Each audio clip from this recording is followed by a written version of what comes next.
Y'all still doing okay? Yeah. Good.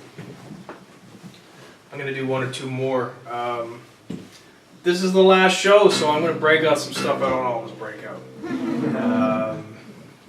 Actually, having some conversations, a lot of conversations about Nova Scotia seems to be here, which is cool.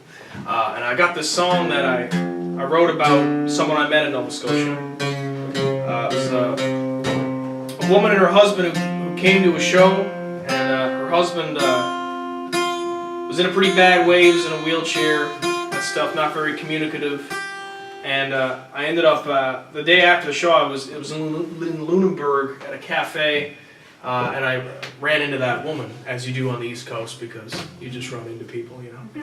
And anyway, we got to talking, and she sat down and we had a cup of coffee together, and it was just one of those meetings of two strangers that sometimes happens where a stranger just tells you about their life, you know, in a way that they probably wouldn't even talk to their close friends. And she started to tell me the story of her husband and how she was a stewardess for many years, and they met and they fell in love and they got together and they moved to Lunenburg and they were very, you know, happy together for many years. And then her husband, he was on a motorcycle and he took a sharp turn, and there was a car on the other side of that turn. He got into an accident.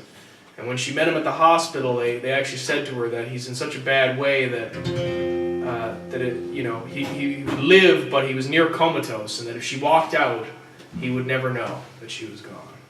And but she didn't do that. She couldn't leave him.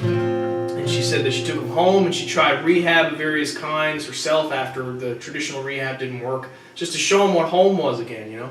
And finally she said that we always loved music, so I took him to the Rebecca Cohen Hall in Halifax to see Beethoven's Fifth Symphony.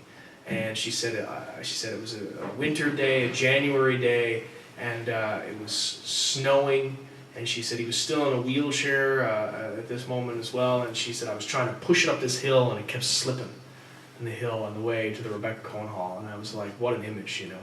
And anyway, this song, which is called States of Grace, is the story of what happened that particular night. And once again, it's a true story.